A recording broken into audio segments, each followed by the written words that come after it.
Is the tension between India and China slowly de-escalating? Will that be a safe assumption, or are we speaking too soon? Let me introduce my guest this evening. Dr. Shashi Tharoor is the Lok Sabha MP from the Congress Party, is with us. Thank you very much, Dr. Tharoor. And I also have Brahma Chelani, a strategic affairs expert. In just a short moment, we'll have General Bikram Singh, the former Chief of Army Staff, and Srimati Chakrabarti, Vice Chairperson of the Institute of Chinese Studies. We'll begin with you, Dr. Tharoor. Who should we believe? You're an ace diplomat yourself. Should we believe the diplomats when they try to be diplomatic, when they say that we are, great partners, we have to fight things together? Or should we believe the statement of the president where he's asking his army to be prepared for the worst? Well, both sides are doing a certain amount of signaling, I think, Sanket. It's all part of the game. When you speak of being diplomatic, there's a diplomacy for public consumption, and then there's what's said behind closed doors. So let's never assume that everything we hear in public or see in the media is the whole story of the contacts between the countries. But still, I am inclined to think that de-escalation has been indicated. There was a statement yesterday, or even today, I think it was, by the Foreign Ministry in Beijing, which also said that things are stable and settled and there are plenty of mechanisms to talk to each other, that there's no risk of things getting out of control. And if that is the message they're trying to send, they obviously want to back it up.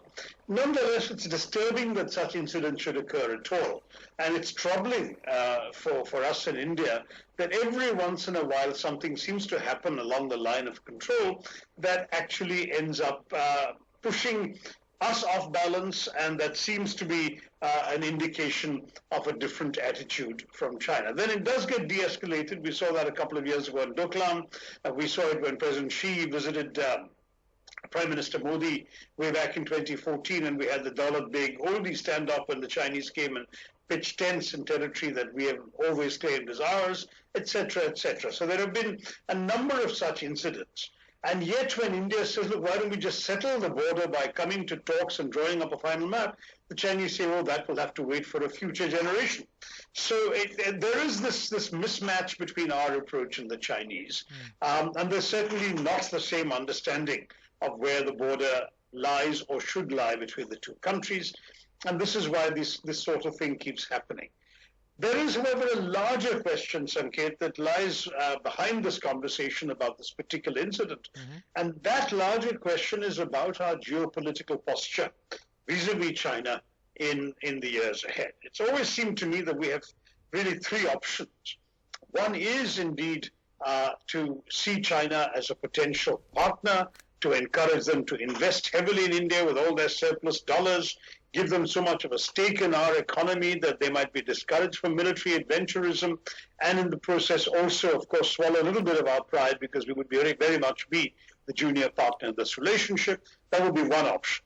The opposite option is to go along with the increasing U.S. belligerence towards China, join the Quad. We are a member of the Quad. We've even met at foreign minister level, but escalate the Quad into a true instrument of containment of Chinese ambitions, which means tying ourselves to Japan, to Australia, and to the US in ways that may invite the wrath of China. And the third option, which is the option we've tried to exercise so far, is to walk a tightrope between these two options. And walking that tightrope, of course, sometimes makes both sides happy and sometimes makes both sides unhappy. And you could end up with the worst of both worlds, where the US goes on a trade war against you on the one hand, and the Chinese decide to fool around on your border on the other. So this calls for a certain adroit approach. As somebody with no access to any of the confidential telegrams and the confidential messages that are undoubtedly coming across the desk of the foreign minister and the prime minister on this issue, I don't want to speculate, but I would say that the government needs to decide which of these three approaches they believe is in India's best interest, and to share that with the public, and to share that with the Indian people and the world. They haven't done that so far. That's three options that have been given by Dr. Tharoor. Lalita Kumaramangalam is also now with us, leader of the BJP. I'm going to come to you, Ms. Kumaramangalam, in just a short moment. But Brahma Chelani, to just take off from where Dr. Shashi Tharoor left, he highlighted three options ahead of us. Option one, make China a partner. Option 2, go along with US's belligerence against China, and option 3, continue to do what we are doing. How much do you think this Chinese aggression or escalation has to do with India perhaps exploring option number 2? Well, no nation puts all its strategic eggs in one basket. Every major power is hedging its bets. China is hedging its bets. The US is also hedging its bets. You can see from Trump's tweet this evening that he is not siding with India. He is trying to play a neutral role in the India-China conflict. In fact, he's underscoring the limits of US-India strategic partnership. This is part of hedging. No country will help India if India were to get into a military conflict with China. Every Indian policymaker knows that. But having said that, we should not underestimate what is happening in Ladakh today. In the past, for example, in 2014, when President Xi Jinping came to New Delhi, he brought with him a Chinese incursion. But what we are seeing now is not one incursion, but several. There are at least 3 or 4 incursions that have happened in Ladakh. We have never faced this kind of a situation before. And instead of being carried away by the Chinese ambassador's remarks this evening, we should understand what's happening. The Chinese are sitting pretty. They have intruded into Indian territory. Their troops are staying put. Now Beijing wants to have its cake and eat it too.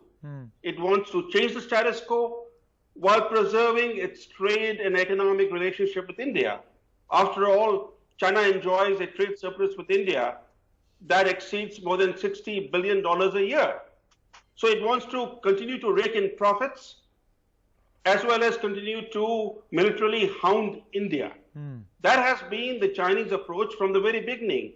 Engagement with containment. That is China's strategy. Okay. General Bikram Singh is also with us, and so is Lalita Kumaramangalam. General Bikram Singh, let me come to you. This standoff, almost always, much more than the diplomats, it is the soldiers who bear the brunt and are also at the front line of these skirmishes that take place. How is it different in your assessment this time around? Because, you know, we've spoken to a lot of experts, and they say that what the story that we broke yesterday right here of Chinese airplanes at an airport 200 kilometers away from Ladakh is essentially massive escalation, much more than Doklam. Look, I think we should take note of all these indications which are over there, these indicators which are there, adjoining the area of conflict. I wouldn't say conflict, but the area of standoff. We got to keep these areas under interest, under surveillance. But I don't think we should try and start drawing deductions beyond the tactical arena the way it has been done. I do tend to agree with what Mr. Chelani brought out, that yes, if India has to stand against any of its adversaries, it has to stand on its own feet. Tying up with any of the superpowers, any other external forces, perhaps may not be in fitness of things. We got to stand on our own feet. Now, as far as these face-offs are concerned, we've had them in the past. Yes, the number is definitely more. We'll have to see as to what exactly is the intent behind these. At the moment, we are all speculating. We've been speculating right from the kind of pressures the leadership in China is facing. China in a tight spot. Let's be very clear. It's in a tight spot on account of its trade war, its own slowdown of economy. What's going on today in Hong Kong vis-a-vis Taiwan, the intransigent stance of Taiwan leadership. So there are issues which are there, which are actually haunting today the leadership of China. But trying to bring out this aspect that this is entirely a revolutionary tactics, which maybe time will tell us. We got to be keeping our eyes and ears open. Yes, to deal with the situation at the ground level, our troops have got to be firm, like they are. Today we have good combat potential on the ground, and this has been developed over the last 10 years. We have adequate resources to deal with any contingencies. I wish to tell you that, number one. However, I feel that the conduct of our troops have got to be in conformity with the laid down rules of engagement, which have been derived from the agreements of 1993, 1996, 2005 protocol, and the border defense agreement of 2013. So the endeavor should be to diffuse the situation, yet not up the ante, not to blink, look into the eyes of the adversary and continue. But yes, at the higher level, when you look at the strategic level, where the diplomatic initiatives come in, I suppose the initiatives will take place. They must be already taking place to diffuse the situation. But this does not mean we let our guard down. Absolutely. We should keep our guard up, and we should. And I think in most of the statements that have come in from the General Singh, in most of the statements that have come in from the Indian establishment, whether it was yesterday or day before, that pretty much seems to be the strategy as of this moment. That don't go all out in a what should I say, a declaration of war, but at the same time, be guarded and be strong with your position. Lalita Kumaramangalam is also with us. Ms. Kumaramangalam, I again want to draw your attention to the 3 points that were made by Dr. Shashi Tharoor just a short while ago of the options ahead, because it's very important to talk about the options ahead. He says, either in our strategy we make China as an economic partner, allow them in, allow them business, because we have denied that. They may have looked at it as some sort of an Indian aggression, right? Number two is we go along with the United States. We see that Donald Trump has a very so-called tough position against China. I don't know where that toughness went today when he ordered to mediate. And the third is walk a tightrope between these two options as we've been doing all this while. Which option, according to you, is best suited in these circumstances? Sanket, with all due respect to Mr. Tharoor, the fact is that we are still, it's too early for us to say that we are going to take any stand, but the fact that we cannot afford to let our guard down, and we are not going to compromise over Chinese repeated incursions over the LAC. Now, this is not to say that we're going to go to war militarily or otherwise, but with regard to the first point, which is make them an economic partner, we know how China makes its economic partners. They swallow you up and then you're in hock to them literally well above your head. It's like sink or swim. And I don't think India needs to do that. But on the other hand, there is diplomatic channels which have already been opened. Obviously, the government is not going to be talking about exactly what is happening behind closed doors in public. It can't. It's too sensitive an issue, and it's not really an issue that every Indian will even understand when it's being spoken about. As of now, it's very clear that China is internationally, in many ways, in a rather tight spot. The Chinese leadership itself has been questioned twice, and those two people have disappeared. You do know, I'm sure all of us know that and remember it. What they've done in both Taiwan and in Hong Kong is not being looked on with favor by anybody in the world. Let's not forget China's aggressiveness in the South China Seas also. So it's not only USA that will back India diplomatically and otherwise. I'm not talking about military aggression. Ms. Kumaramangalam, where are they backing? They're talking about mediation. I'm sure that mediation will be rejected. Sanket, no country is going to back another country at its own cost. China has too much of US's assets in their hands. The US cannot afford to, let's be brutally blunt here, they cannot afford to just say that we are going to get into a military skirmish with China for the sake of India. So I think what I understand from what you're saying is that we have to look for a genuine Indian response, which is not going to be... We have to put our own interests first, but it doesn't mean that we back down or kneel down before China. It will have to be a meeting of more or less equals. And I'm sure China also understands that. I have a feeling that this could be some of China's grandstanding, because at the moment, they really are not doing too great in the eyes of the other countries of the world. After COVID, there's been a lot of other mistakes that they have made, and their leadership itself is under question from people But you also agree that we cannot assume that this is just grandstanding. This has to be taken seriously. No, we cannot, which is why we need to take a little time. We can't just rush into saying that this is going to be our stand. We will not move from this stand, that this is going to be our only stand. We have to explore the options, and the options are far more, than what Let me ask Srimati Chakravarti. Mr. Tharoor has said the most obvious. Let me ask Srimati Chakravarti, the chairperson of the Institute of Chinese Studies. And that's what I think is going on. Ms. Chakravarti, what are these options? Because, we can't go this way, we can't go that way, we can't be following what we've been following all this while. Then what do? We can't even assume that this is a little or a minute problem. Can you hear me? Yeah, I can. Yes. Okay. Now, short of military confrontation, we can have many options open. In fact, we of course should try to sort out problems diplomatically and politically. Now, remember after Geopolitical, we had the two informal summits. So, and it seems things have settled down. Actually, they haven't.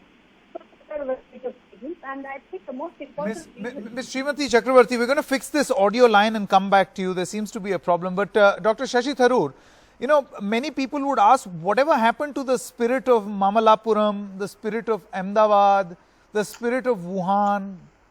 I know I'm asking you a political question, and I expect a similar answer. Well, the fact is that that spirit didn't actually address all the questions we had vis-a-vis China, did it? We, for example, continue to have Chinese obstructionism on our attempts to get into the nuclear suppliers group. We continue to have the Chinese blocking for years, until last year, the blacklisting of Masood Azhar by the United Nations Counter-Terrorism Committee. On a number of key issues, they continued giving visas and separate slips of paper to Indians from either Kashmir or Arunachal. Every once in a while, they reassert their claims to our territory in Arunachal. And every once in a while, we have these eruptions around the border. So it doesn't look as if that spirit has got us very far.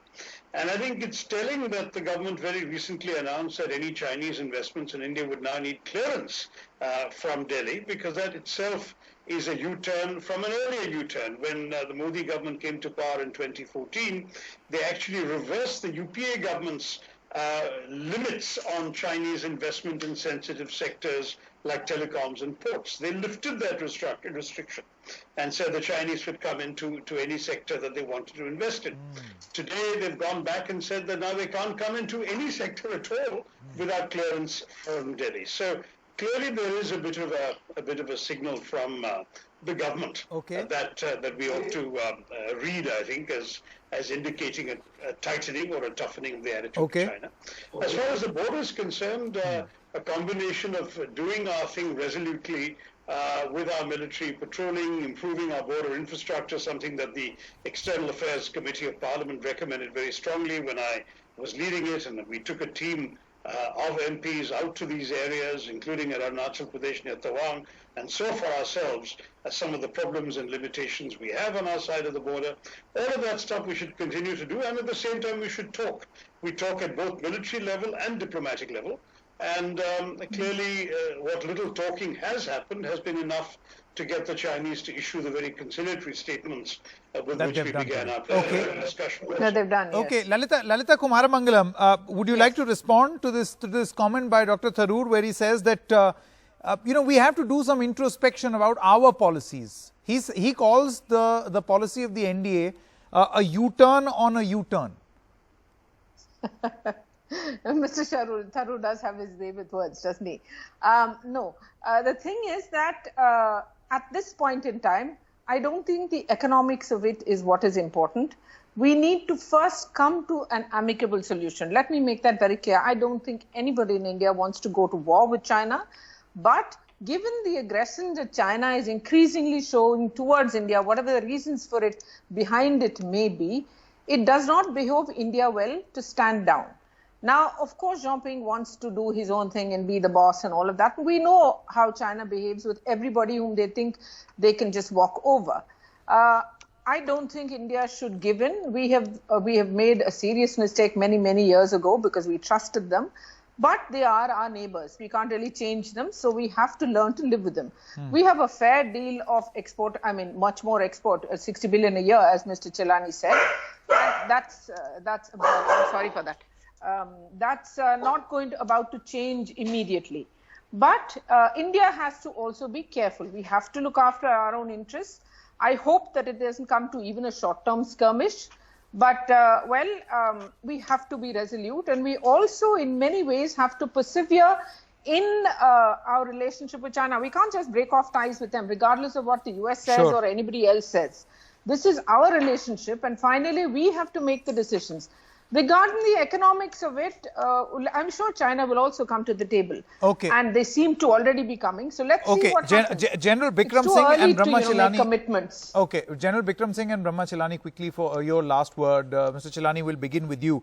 Now, a lot of these politics and posturing is done through various other countries. A lot has been spoken about the stance of Nepal, why it decided to do what it did, and now it stands down. It has decided not to alter the map, or at least not to have a discussion in their parliament.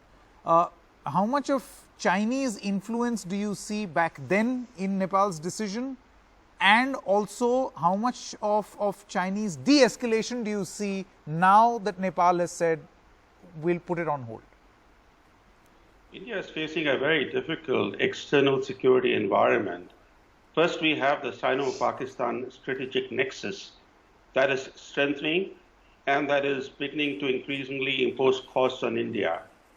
And then to make matters worse, Nepal, which is now a communist-ruled country, it got a communist government a little over 2 years ago. That communist government increasingly has become pro-China. And the recent remarks of Prime Minister Oli were openly anti-India. He said in Parliament that the India virus is more dangerous than the Chinese virus. and he went, and look at the provocation. They have, for the first time, published an official map showing Indian areas as part of Nepal. If they had claims to these areas, why did they not publish official maps in the past showing these areas to be part of Nepal? No, it's only in more recent years that the Nepalese communists, to whip up anti-India passions, have spotlighted the Kalapani issue. But the point that we have to bear in mind that India faces a very difficult regional security environment, and even as we speak today, as regards to Chinese incursions, what we are faced with are very difficult options. How do we undo China's land grabs in Ladakh? Can we physically evict these encroachers from the 3 or 4 places where they have encroached into Indian territory? Now, the options for India are all difficult options. Okay. My final word to General Bikram Singh before we wrap up this broadcast. General Bikram Singh, Air Force Chief, spoke to NDTV and he said the Chinese helicopters activity has seen a spurt. Whenever there's activity, India also deploys. We've also shown pictures to our viewers that they've parked their fighter jets 200 kilometers close to Ladakh. I want to know from you realistically, how big is this standoff as opposed to the previous Before ones? I come to this, can I just clarify 1 or 2 points, because you didn't give me enough time and perhaps the audio was also down. The first thing is that, I want to bring out that let's not start looking at China as an enemy straight away. It's an adversary. It's a peer competitor at this juncture. It's a tactical issue that has occurred. Let's not start drawing deductions in the strategic domain where we antagonize the leadership on both sides and up the ante for no rhyme or reason, number one. Number two, I think we need to maintain a balance in the area, and our political leadership is doing that beautifully. We have that strategic partnership with the United States. We have a good cooperative and a strategic partnership with China. And I think the economic, interdependencies are something which actually preclude war. They obviate war. So we should be looking at that or not shying away from that. As regards this challenge is concerned, I don't think we'll reach a situation where we have to actually throw them out by using force. Force is not an option. That's very good to hear. Look, let's be very clear. China, in its white paper, which it came out last year, has categorically brought out, it has got certain ambitions which are global ambitions. They want to become a global power. They want the PLA to be a global military of repute by 2049. It's given the white paper. So, and also, China has been speaking in terms of, propounding its way of governance as the ideal way of governance. I think these are important words, General Bikram Singh. So, my no, what I'm apologies trying to as bring we have out run is out that of time let's not up the on this exercise broadcast. prudence and let This the is military important leaders that handle you're this saying that situation this is along not with going to diplomatic continue. It initiative. won't come to that. Thank you so much, General Bikram Singh, Brahma Chelani, Lalita Kumaramangalam, as well as Dr. Shashi Tharoor for joining us on this broadcast.